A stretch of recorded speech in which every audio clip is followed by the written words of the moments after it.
There is a problem with the Rockefeller origin story that the official biography handles the same way it handles all problems, by moving past it quickly and filling the space with a more comfortable narrative. The problem is the gap between what the documentary record shows about the Rockefeller family before 1858 and what the documentary record shows about them after 1865. That gap is not the gap between a poor family and a wealthy one, which is the story the official biography tells. It is the gap between a family that essentially does not exist in any meaningful financial record before a specific date, and a family that, within 1 decade of that date, controlled the most consequential industrial infrastructure in the Western world.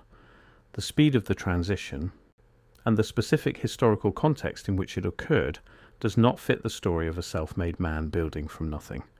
It fits a different story, one that the official account of American industrial history has never seriously attempted to tell.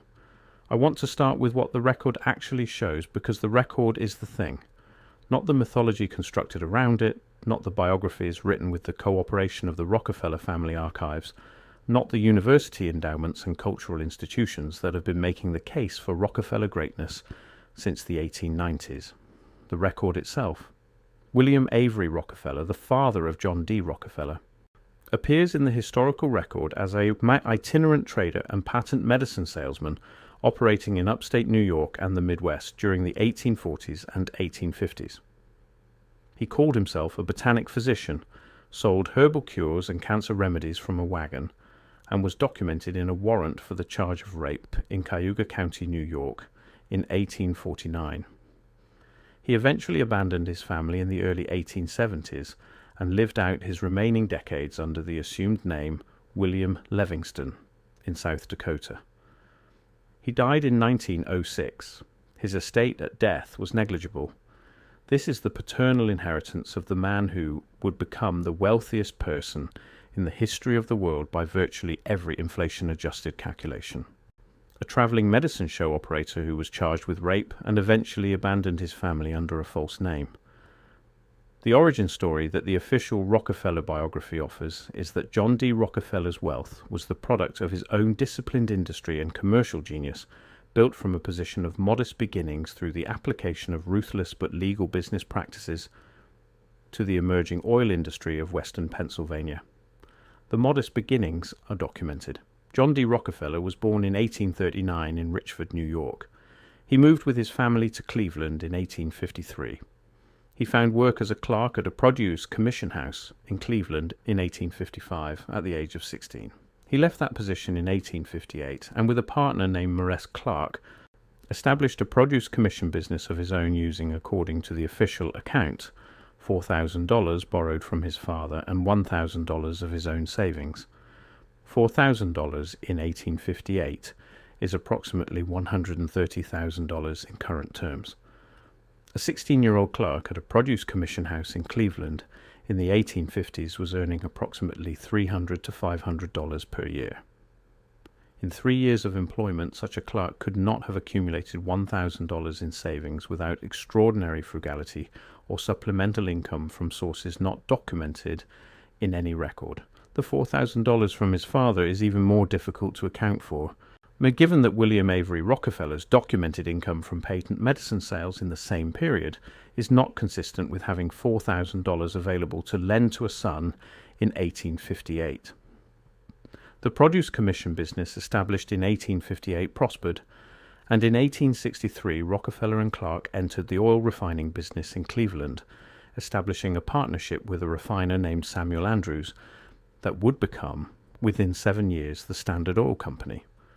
The transition from a modestly successful produce commission merchant to the owner of the largest oil refining operation in the United States, completed within approximately a decade and a half of the initial business formation, is the central mystery of the Rockefeller financial record. The Standard account attributes this transition to Rockefeller's commercial genius, his systematic approach to reducing costs, his willingness to negotiate with railroads for rebates that gave Standard Oil freight advantages over competitors, and his organizational innovation in creating the trust structure through which Standard Oil consolidated the American oil industry. All of these elements are documented. What is not documented in any satisfactory form is the source of the capital that enabled them. Building an oil refinery in 1863 required significant capital. Acquiring additional refineries in Cleveland during the early 1870s, which Rockefeller did with a speed that his competitors found impossible to match, and that they described in congressional testimony as clearly backed by capital resources that no Cleveland produce merchant could have accumulated through legitimate means, required even more significant capital. The railroads with whom Rockefeller negotiated his famous rebate arrangements did not enter those negotiations because Rockefeller was a charismatic salesman. They entered them because Rockefeller was moving a volume of product that made him commercially significant, and moving that volume required capital that the official record does not adequately account for. The congressional investigation of 1872, which examined the South Improvement Company, the predecessor arrangement to the Standard Oil Trust, and documented the scale of what Rockefeller had built with a clarity that the investigating committee itself found difficult to account for. Committee members, several of whom were experienced businessmen, expressed in the record their specific puzzlement at the speed with which a Cleveland produce merchant had acquired the capital and the railroad relationships to construct what was already the most powerful commercial arrangement in the American oil industry. The answer that the official biography provides to this puzzle is Rockefeller's disciplined reinvestment of profits. Every dollar earned was reinvested rather than consumed, compounding the growth of the enterprise. This explanation is plausible in principle, and it is the explanation that Rockefeller himself consistently offered in his own memoirs and interviews. It is not adequate to account for the specific timeline and scale of what the record shows. The capital that established Standard Oil's dominance in the American oil industry in the period from 1870 to 1879, when the trust structure was formally established, came from somewhere. The somewhere that the official biography identifies is insufficient by the arithmetic of what the documented income sources could have produced in the relevant period. The somewhere that the Tartaria research community has been pointing at for several years, and that the conventional historical record has never seriously examined, is the 1858 to 1865 period, and the question of what was happening in the American economy in that specific window. That window is the Civil War. The Civil War is the context in which the Rockefeller financial mystery, if it is a mystery, is most productively examined. Because the Civil War was not only a military conflict, it was the largest single redistribution of economic resources in American history to that point, occurring within a specific window, producing winners and losers at a speed and scale that had no precedent, and doing so through mechanisms that the official history of the period has documented only selectively. The Produce Commission business that Rockefeller and Clark established in 1858 did not merely prosper during the Civil War. It prospered at a rate that produced commission merchants in Cleveland found extraordinary, and that the surviving business records from the period, to the extent they are accessible, do not fully explain by reference to the volume of legitimate produce trade flowing through Cleveland in the relevant years. Cleveland was a significant distribution point for agricultural produce moving east, and the Civil War created unusual demand for foodstuffs in quantities that could make a well-positioned produce merchant wealthy. This much the official account acknowledges and uses to explain Rockefeller's capital accumulation.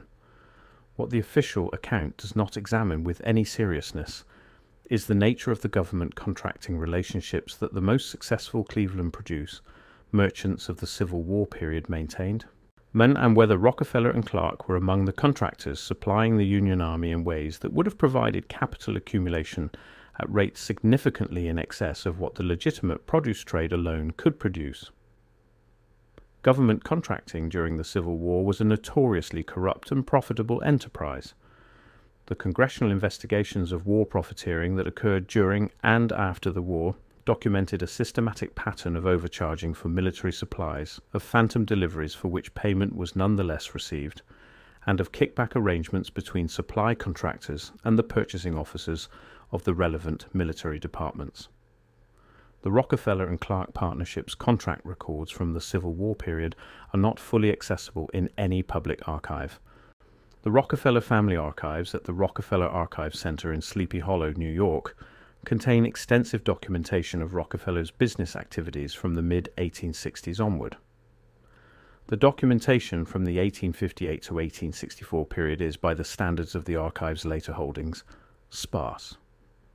This sparseness may reflect the record-keeping practices of a young business.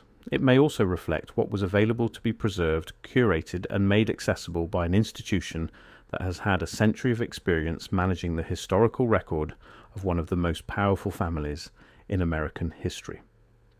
The question of what the Rockefeller Archive Center has chosen to make accessible and what it has chosen to restrict is not a paranoid one.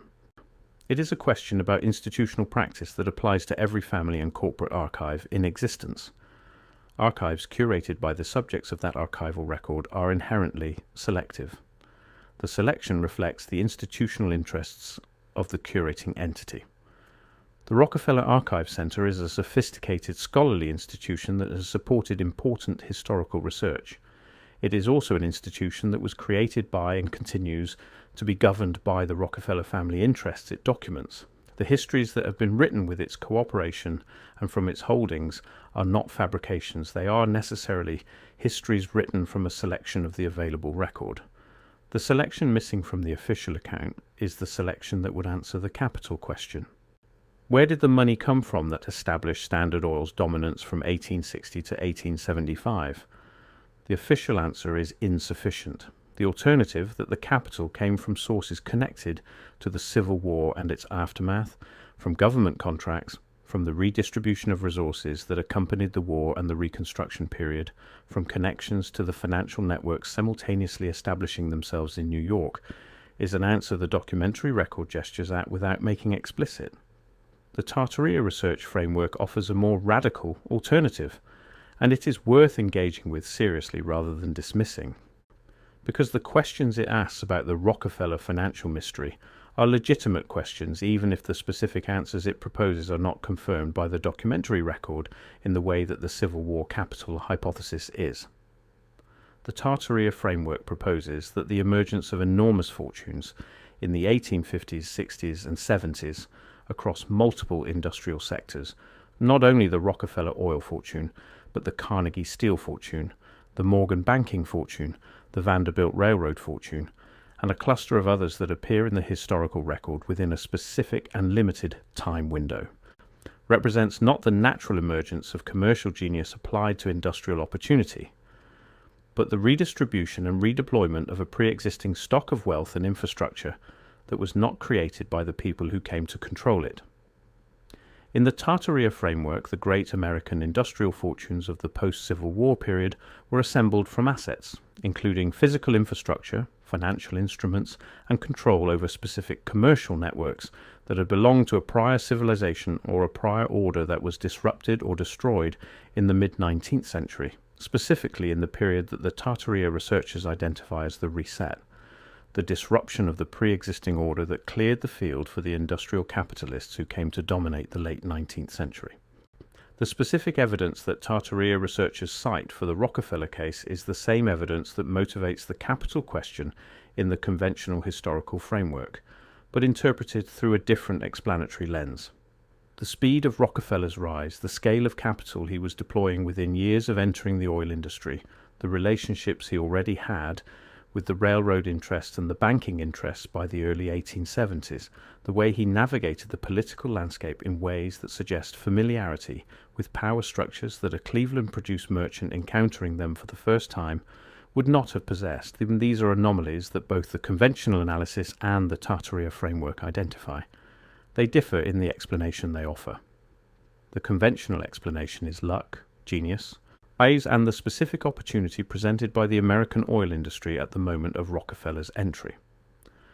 The Tartaria explanation is inheritance of a different kind, not the personal inheritance from William Avery Rockefeller, the patent medicine salesman, but access to resources and networks connected to a pre-existing order that was being reorganized in the 1850s and 60s. What gives the Tartaria explanation its traction in the actual historical record beyond its internal logic as a framework is the specific pattern of what happened to American institutional life in the 1840s, 50s, and 60s, the period immediately before the great industrial fortunes appear. The public buildings of American cities in this period, the government buildings, the financial institutions, the civic structures, show in their architectural scale and in their construction economics the same anomaly that the Tartaria research community has documented across the world.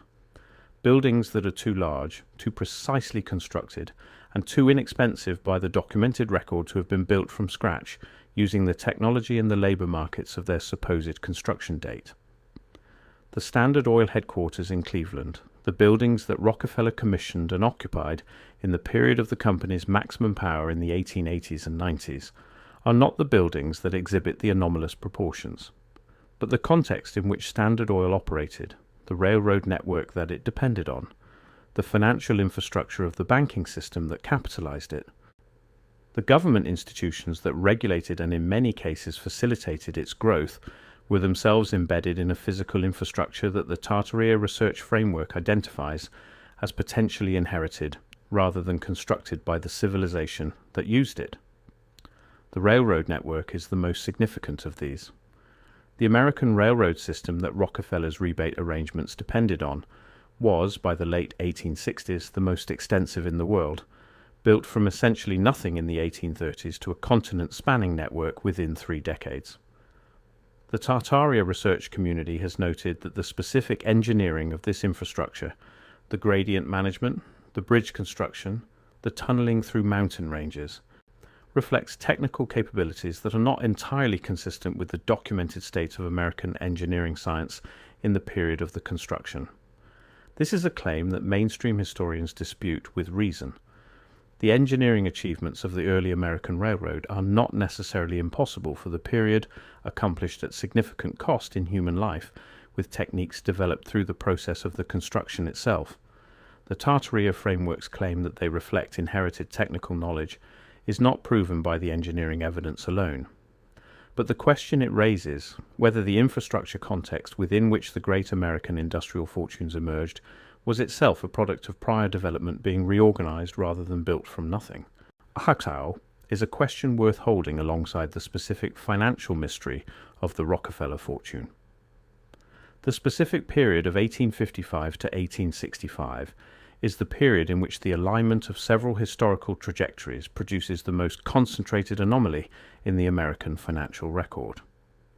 The industrial fortunes that would define the next century of American economic life did not merely emerge in this period. They emerged with a speed, a coordination, and a scale that suggests the mobilization of pre-existing resources rather than the accumulation of new ones from commercial activity. John D. Rockefeller entered the oil industry in 1863. B. Andrew Carnegie had been accumulating capital and relationships in the Pittsburgh railroad and telegraph businesses since the 1850s, and would begin building Carnegie Steel in the early 1870s. J.P. Morgan had begun his banking career in New York in 1857 and would establish the financial relationships that made both the Carnegie Steel empire and the Rockefeller oil empire possible. Cornelius Vanderbilt, who had been accumulating wealth in the steamship business since the 1820s, pivoted to railroad consolidation in the 1860s with a speed and a success that, like Rockefeller's oil consolidation, exceeded what the documented capital base of his steamship operation could have funded without external sources. Why, these are not simply stories of great men responding to industrial opportunity. They are stories of a coordinated reordering of the American economy within a specific and limited time window, producing a structure of industrial and financial control that would persist for over a century. The coordination is not documented in any explicit form. There is no record of Rockefeller, Carnegie, Morgan, and Vanderbilt meeting to divide the American economy among themselves, but the pattern of their activities, each occupying a specific sector, their interests supporting rather than competing with each other in the critical formation period, their relationships with specific political figures in Washington giving them access to the federal policies that facilitated their consolidation, as suggests a coordination that the conventional record attributes to coincidence and complementary interests. The Rockefeller philanthropic apparatus, built from the 1890s onward and accelerating after Rockefeller's retirement from active Standard Oil management in 1911, is itself a data point in how the origins of the great industrial fortunes were managed in the historical record.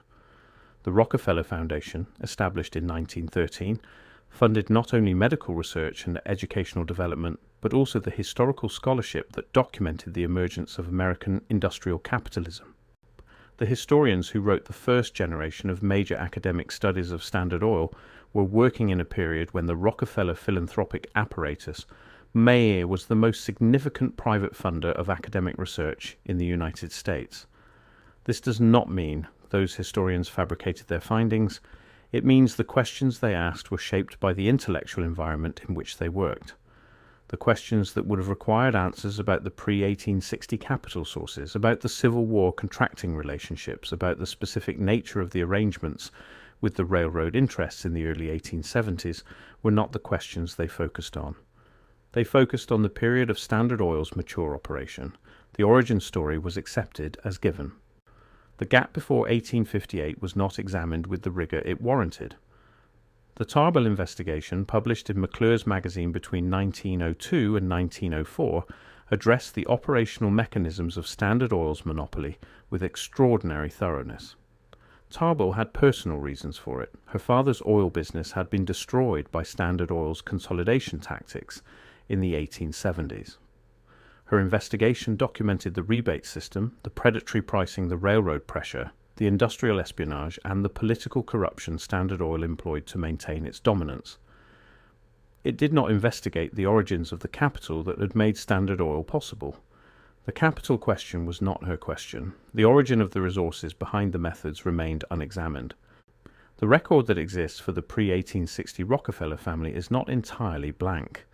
It contains the documented facts about William Avery Rockefeller's patent medicine business, the family's moves through upstate New York, John D. Rockefeller's education at the Cleveland Commercial College, his employment at the produce house, his early savings.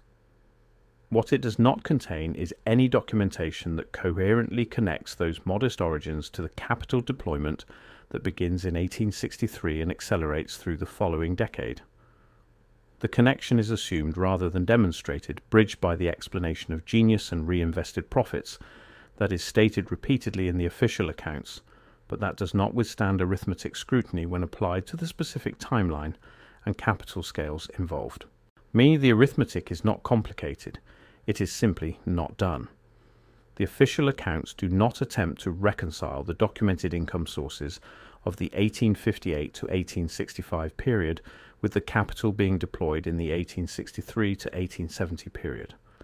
The reconciliation is left to the reader's trust in the genius narrative. The genius narrative is not without factual basis. John D. Rockefeller was by every documented account extraordinarily competent, disciplined, and organizationally innovative. These characteristics explain a great deal about what Standard Oil became once it was underway. They do not explain where the capital came from that made it possible to get underway. The Rockefeller Archive Center's holdings from the pre-1865 period are the documentary gap that, if fully illuminated, would either resolve the capital question or deepen it. The archive's own guides note that the early business records are incomplete. This is not unusual for an archive spanning a century and a half, but the incompleteness of the record from the specific period that would answer the most consequential question about the Rockefeller fortune has been treated as an unfortunate archival limitation rather than as an invitation to investigate through other means. The other means exist. The Cleveland City directories from the 1860s document the business addresses, partners, and commercial activities of firms in that city during the period when Rockefeller's capital was accumulating at its most anomalous rate. Congressional records from the Civil War contracting investigations document, at least partially, the names of contractors supplying the Union Army through Cleveland. The railroad company records from the early 1870s document the specific freight arrangements Standard Oil was negotiating before the trust structure was formalized. None of these sources has been systematically analyzed to address the capital question. The question has simply not been asked with the seriousness that the arithmetic demands. The buildings are still there. The foundations of Standard Oil's industrial dominance are still visible in the corporate structures, the financial relationships, and the physical infrastructure of the American economy that emerged from the late 19th century. The gap in the record before 1858 is still there. The arithmetic that the gap represents is still available to anyone who wants to do it. And the questions that the Tartaria framework raises, questions about the speed and coordination and capital scale of the great American fortunes' emergence in the specific post-Civil War window, are questions that do not require acceptance of the Tartaria framework's specific historical claims to be worth asking. The archives hold what they hold. The Rockefeller Archive Center holds what it holds. The congressional records from the Civil War contracting investigations hold what they hold. The Cleveland City directories from the 1860s hold what they hold. The railroad freight records from the early 1870s hold what they hold. None of these sources has been interrogated from the specific angle of the capital question with the rigor that the arithmetic of the Rockefeller fortune demands. The official scholarship has been written to explain what happened once the fortune was established. The question of how the fortune was established, specifically where the capital came from, in the window between 1858 and 1865, has been answered with a narrative that does not withstand arithmetic scrutiny, and that has been accepted without scrutiny by the institutions whose funding has shaped the scholarship. The philanthropy, the university endowments, the medical schools, the public libraries, the museums, the think tanks, the policy institutes, the media organizations, the academic departments, the research programs that the Rockefeller philanthropic apparatus has funded since the 1890s are not irrelevant to understanding why the capital question has not been asked. They are the infrastructure of the answer's suppression, not through conspiracy in the thriller sense, but through the mundane mechanism of funding questions that are compatible with the funder's interests and not funding the questions that are not. The Rockefellers had no recorded wealth before 1858. Then they owned everything. No official account has adequately bridged that gap. The bridge the official account provides is made of genius and reinvested profits. The arithmetic of the timeline does not support the load. The record is there, the arithmetic is there, the gap is there.